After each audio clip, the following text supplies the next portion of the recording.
La infancia es una etapa fundamental en la vida de los seres humanos, pero las visiones que se tienen respecto a ese tiempo varían en función de los contextos sociales y económicos y de los propios valores. Pensemos en los niños de los años 40 en España, con las mismas privaciones que buena parte de aquella población, con juguetes poco sofisticados y hasta rudimentarios, dentro de una sociedad muy rígida y cerrada, en contraste con la de nuestro tiempo. Las diferencias no son precisamente una casualidad.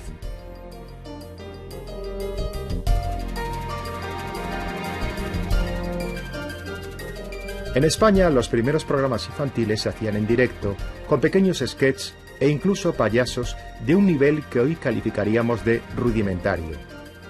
En los años 60 se producirían infantiles como Jardilín, donde se relataban cuentos con una técnica prácticamente radiofónica. Al principio estamos viendo niños en blanco y negro. Quiero esto decir que nos estamos refiriendo al comienzo de la televisión, balbuceante, con muy pocos medios, donde había un cuidado por el niño muy niño. Es decir, había mucho de didactismo, mucho de cuidado por el niño, más que ese espectáculo o esa mezcla entre didactismo y espectáculo que se está llevando ahora, ¿no?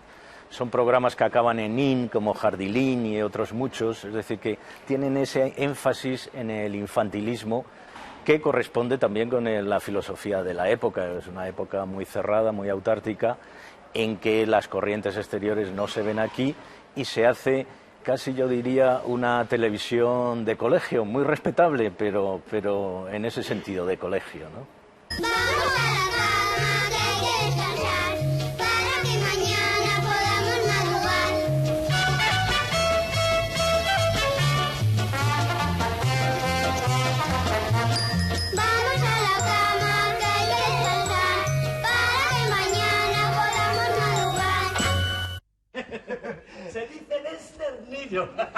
Tendrían que llegar los años 70 para que una comedia infantil alcanzara una popularidad singular desde la pequeña pantalla.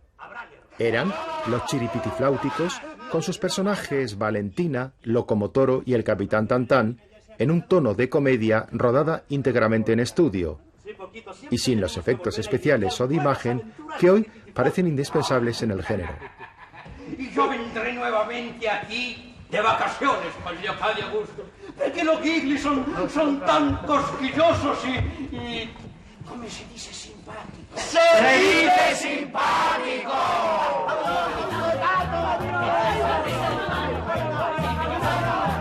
Es la sonrisa de mamá, chiripitifláutico, el gesto alegre del bebé. Chiripitifláutico es Don José. Chiripitifláuticas, las golondrinas al volver. Chiripitifláutico, aquel barquito que se fue. Chiripitifláutica, la pajarita de papel. Chiripitifláutico es Don José. Si tú eres capaz de ver un mundo feliz, vivirás mejor, yo ya lo sé. No andes de aquí para allá, con gesto gruñón, se vive mejor con ilusión. Y entre las olas del mar, siempre me gustó jugar.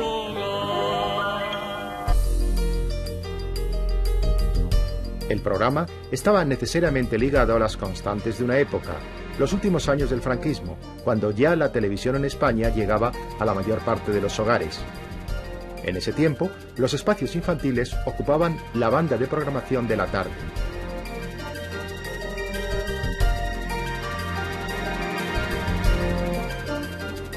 El cambio se produciría con la transición, donde se transformaron también muchas concepciones y abundantes estéticas.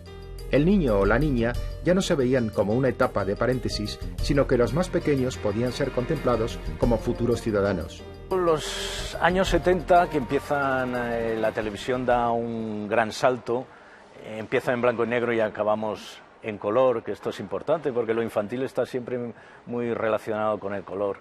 Es la época en que ya hay personajes, que es muy importante para el niño, para que hable, son los entrañables chipiritifláuticos, ¿no? El Capitán Tan, Valentina, son personajes que ya la televisión es un medio de masas, y eso se nota porque ya hay generaciones que recuerdan perfectamente que su infancia está unido a estos personajes entrañables, divertidos, locos, ¿no? Yo creo que esos finales en blanco y negro corresponden a este tipo de televisión, que ya es muy divertida, que ya los guiones son muy elaborados, que hay teatro, que hay comunicación, que hay risa, y que da paso, yo creo, a los magníficos payasos, que han sido uno de los cúlmenes de esta casa respecto a los programas infantiles, ¿no? El Fofó y todos sus hermanos, que crearon escuela y que no solamente gustaban a los pequeños, sino que los mayores también se apuntaban a ese mundo de los payasos, ¿no?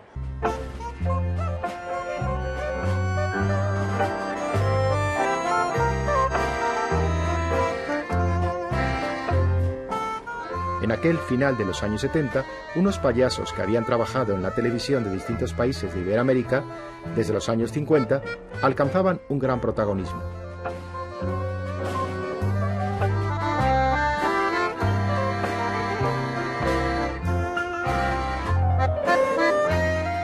Eran los payasos de la tele, un espacio que se estructuraba como una velada en un circo en el que solo había payasos, y dentro de él se relataban pequeños sketches en forma de comedia.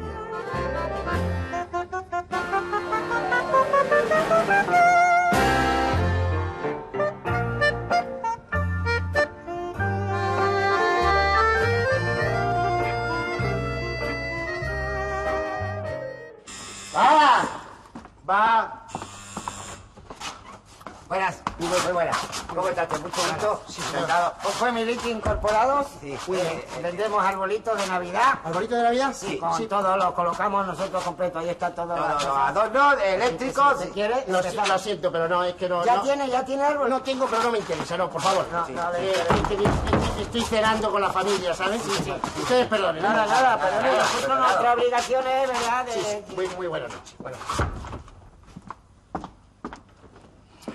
No es nada. ¿Quieres? ¿No? Nada.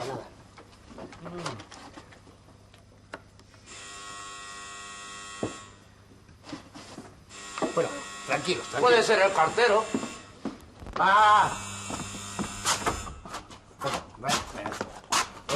Mucho gusto. Que antes no le habíamos dicho, ¿verdad? Que aparte de que lo vendemos, los instalamos. Eléctricos, ¿verdad? Sí, pero eléctricos, no me con interesa. todas las cositas que se mueven. Tenemos lucecitas que adornan el árbol. Que no me interesan ni que lo vendan, ni que lo hagan, ni lo pongan, ni nada. Ni lo instalemos, nada. Ni que lo instalen. Te dije que no, y tú sí. Yo no. ¿Qué me empujas? Yo no te empujo nada, el señor no tiene arbolito, por eso Buenas noches. han interrumpido mi cena 2 veces. Sí, señor, por favor. Claro, y eso no es lógico, ¿verdad? Pues claro que no, venga, por favor. ¡Abre ya! También vendemos puertas. ¿Qué puertas? Ya molestan, ya molestan.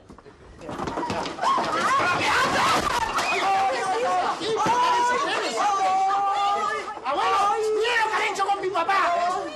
¡Papá! ¡Abuelo! ¿Qué hacen, hombre? ¿Pero qué han hecho, hombre? ¿Dónde está mi hija? ¿Dónde está? Pero decía que se le ha perdido algo al abuelito, hombre. ¡Silencio! ¡Mirad al abuelo, hombre! Abuelo, papá. ¿Qué? ¿Qué se te ha perdido? Mi filete que me estaba comiendo. Venga, abre, busquen el filete de mi papá. Mi barba tiene 3 dedos. La fórmula tuvo un enorme éxito y dio lugar a distintas secuelas en los años posteriores.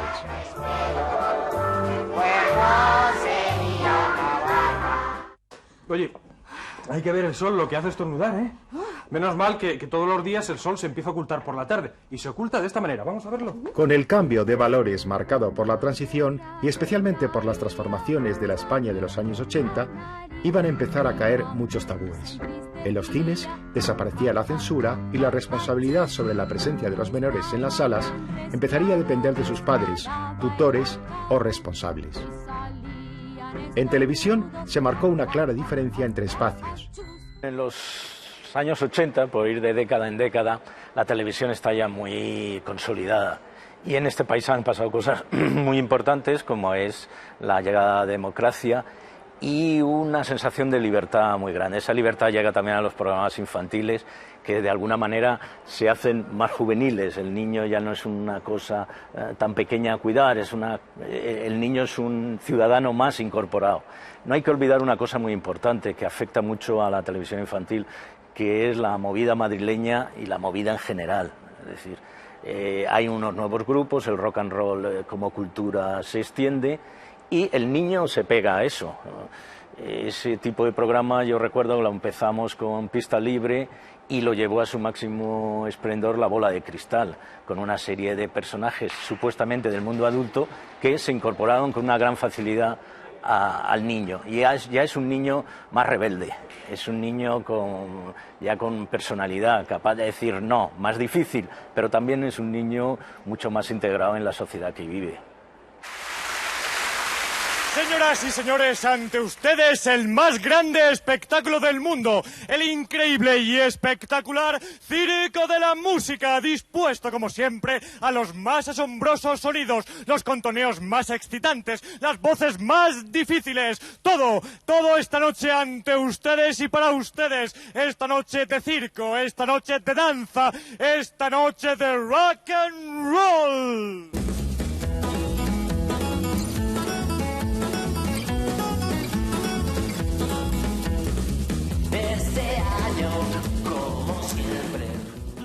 Estas son algunas de las canciones que La Bola de Cristal ha hecho a lo largo de estos años. Pero a partir de enero hay una novedad. Cambia nuestro estilo musical. Para trabajar, lo que a mí me gusta en realidad es vagabundear.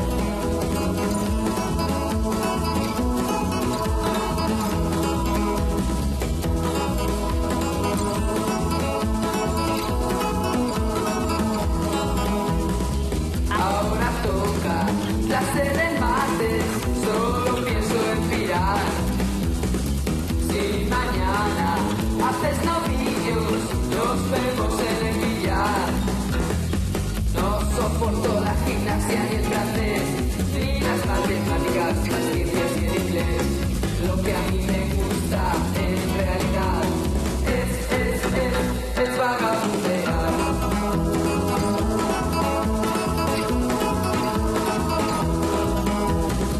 Soy un electroduende, nadie me comprende. Mientras se ofrecían espacios de dibujos animados para los más pequeños, se empezaban a producir programas para adolescentes y jóvenes. Uno de los momentos más simbólicos del género lo constituyó la aparición de La Bola de Cristal, que es también el escaparate de toda una generación.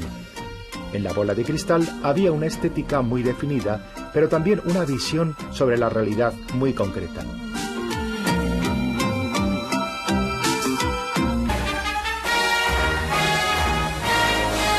Por Viricón, qué ocasión. Vamos a ver en acción a los más horteras de la nación. ¡Que se aguante el telespectador! La mamá, la gélida muchachita y tía Gilita han formado un Montepío. ¡Hollywood en comandita! Ya no hay que decir ni pío. En adelante, los espacios infantiles y juveniles irán ganando en imaginación.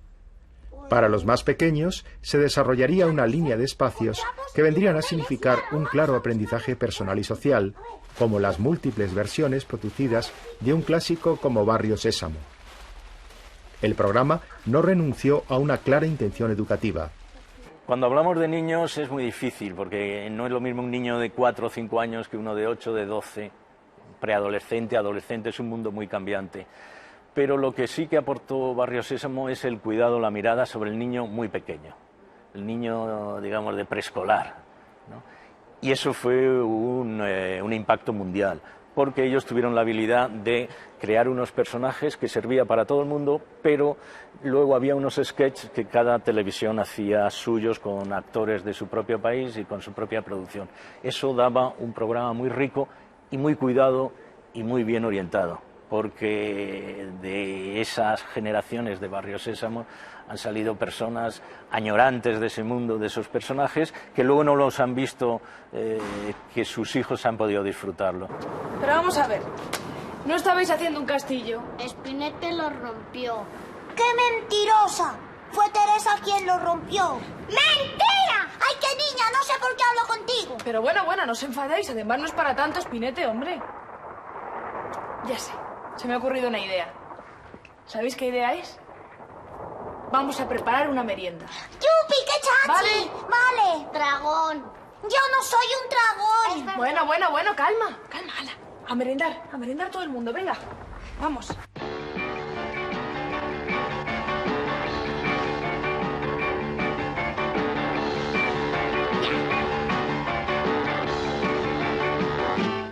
Voy arriba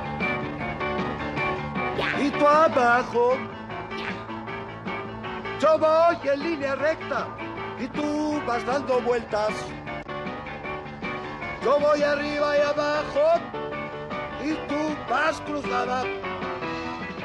Dime por qué siempre haces lo contrario de lo que hago yo. Si yo a izquierda,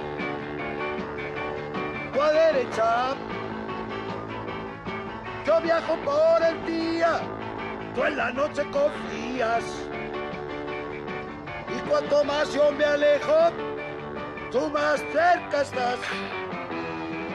Dime por qué siempre haces lo contrario que yo hago. Queridos chavales, hoy en Cajón Desastre vais a saber lo que es Madrid. Hop. Y ni más ni menos que con Carola Escarola y su grupo Varietés. ¿Vale? En aquel cambio de década de los 80 a los 90 se iba a producir en España una gran transformación dentro de los programas en este área. Los espacios juveniles habían ganado en agilidad y en imaginación, y en muchas ocasiones se aproximaban a contenidos claramente familiares. Cajón Desastre mezclaba la comedia, los sketches, la farsa, las actuaciones, la música, dentro de un formato ágil y de una cierta sofisticación. Me encanta New York, me gusta Roma, un horror, pero es el Madrid donde soy feliz. Me gusta Madrid. En los años 90 hay una fecha importantísima, que es concretamente 1990. Desaparece el monopolio y hay televisiones privadas. Eso, para los que hemos vivido siempre los infantiles, fue espectacular. ¿Por qué? Antes nosotros hacíamos un programa y nos veía el 100% de la población infantil española. Entonces podíamos tener un cuidado, podíamos tener unos mensajes y unos trabajos muy orientados, porque evidentemente había respuesta. Con la llegada de los 90, el mundo de la televisión infantil pega un petardazo, si me lo permitís, y surge todo tipo de cuestiones. La televisión pública sigue manteniendo programas con una orientación muy especial, aunque sean juegos como Cajón Desastre o concursos de jugar, del tren, me acuerdo, el Supertren y un montón de cosas que tienen un objetivo, pero la televisión privada va, digamos, a buscar audiencia, y es cuando surgen todo ese tipo de series japonesas, series violentas, series sin mucho sentido, que en una etapa anterior nunca hubiéramos puesto en antena porque consideramos que no eran prudentes para los niños, ¿no? Ese mezcolanza, ese caos, también acaba llegando a la televisión privada, que no sabe responder. Y estos últimos minutos del programa Cajón Desastre os lo vamos a dedicar todos con muchísimo amor y sobre todo jolgorio. A todos los que nos estáis viendo desde las 10 de la mañana hasta ahora que termina el programa, hasta el próximo sábado. Así que nos colocamos todos, quitamos los cojines, los micrófonos, los cables y formamos dos círculos. Uno en el medio y otro fuera. Vamos a girar como locos, contando del 10 al 0, como todos sabéis. Podéis acompañarnos desde casa. ¿Preparados? ¿No tenemos obstáculos?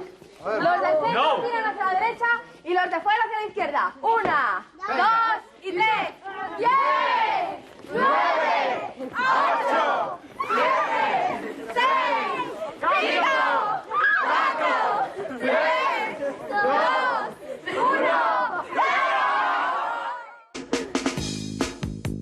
La llegada de la televisión privada haría que los espacios infantiles sufrieran una cierta regresión.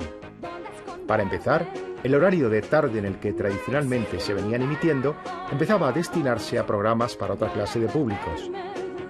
Aparecía, sin embargo, una modalidad que habría de tener buena aceptación en 1991 y 92, como serían los espacios de juegos, en los que la participación parecía mucho más importante que los premios, contenido que le separaba nítidamente de los antiguos concursos.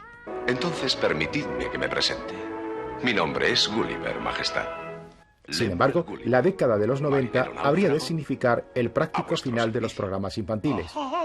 Para los niños se reservarían algunos reducidos espacios, casi guetos con dibujos animados, muchos de ellos procedentes de Extremo Oriente, y en algún caso con contenidos muy agresivos que habían de dar lugar a muchas polémicas.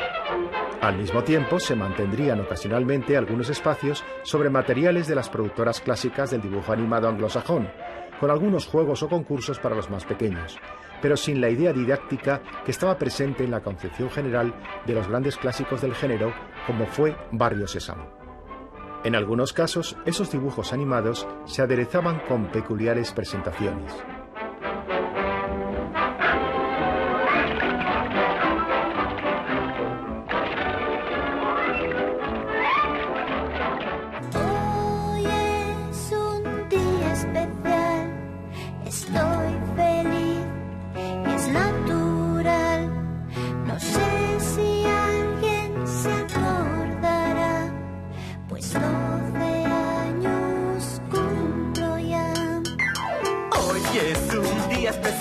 Lupina es fenomenal.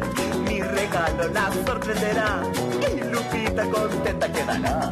Hoy es un día especial. Tendría que llegar el primer lustro del siglo XXI para que volvieran los espacios infantiles después de años de práctico abandono. Y en televisión española lo han hecho con los Loonies, recuperando incluso horarios que antes pertenecían a estos contenidos. En ellos el entretenimiento no oculta una pretensión didáctica. Se transmiten estéticas pero también valores positivos. Grabar por Loonies, que le va a molar. Hoy es un día especial, los Loonies que queremos desear. El futuro de los infantiles yo lo veo bien porque la sociedad se está defendiendo de la supuesta y real telebasura. En otros tiempos la franja de la tarde, cuando vuelven al colegio, era una franja infantil juvenil. En estos momentos sabemos que esa franja está dedicada a los programas de más baja calidad. Esa batalla está apoyada por las direcciones o las directivas de la Comunidad Europea. Está en el ánimo de todos. Los directores de las televisiones están de acuerdo. Falta el impulso de recuperar esa zona que parece lógica para cualquier persona. Alex. Como tú y yo. Esa es la cosa. Sí que es cierto. Alex. ¿Visita? ¡Princesa! ¡La tengo! ¿Tú eres Lulila? ¿Cómo lo sabe? El género aparece hoy sometido a los cambios en la propia concepción de lo que hoy son los niños y los adolescentes de nuestra época. La publicidad, en buena medida, ha venido a mostrar imágenes de niños que se comportan como adolescentes y de adolescentes que aparecen como jóvenes, en un intento por acelerar etapas de una manera más o menos artificial. Recientes investigaciones ponen en evidencia ese salto mucho más temprano de niños a adolescentes, según las tendencias marcadas desde la pequeña pantalla. La televisión en este momento, sobre todo la comercial, se hace en función del número de espectadores potenciales que pueda haber en cada hora del día. Como los niños son pocos en relación con otros colectivos, como podrían ser los adultos o incluso sumar niños y jóvenes, quiere decir que el hacer programas solo para un segmento de población, que además no es excesivamente numeroso, pues realmente no es rentable, puesto que habría poca audiencia para poderla intercambiar por publicidad como hacen las cadenas comerciales. El problema de eso es que, por otra parte, lo que estamos detectando es que cada vez el niño se adultiza antes. Es decir, que al niño lo que le interesan fundamentalmente son también los programas para adultos. Las grandes marcas de programas infantiles, como puede ser Disney, vienen observando en los últimos años cómo el producto Disney cada vez sirve para niños más pequeños. Antes probablemente un producto Disney le servía hasta 12, 13 años, ahora realmente a partir de los 7, de los 8, pues ya no les interesa ese tipo de contenidos.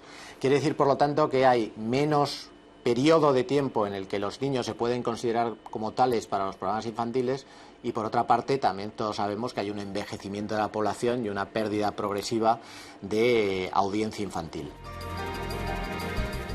Los niños de nuestro tiempo tienen muchas más oportunidades sociales y culturales que los de épocas todavía recientes y están mucho más familiarizados con las tecnologías, incluidas las audiovisuales. Pero por ello mismo, en muchos aspectos, pueden ser también más vulnerables. Parece esencial, por lo tanto, recuperar unos espacios juveniles divertidos, entretenidos e imaginativos que en muchos casos pueden llegar a alcanzar un contenido claramente educativo. Programas en los que los niños y las niñas sean contemplados no solo como potenciales consumidores, sino como futuros ciudadanos. Algo que en buena medida debe exigir a todos, padres y madres por un lado, y medios de comunicación por otros, un mayor grado de compromiso.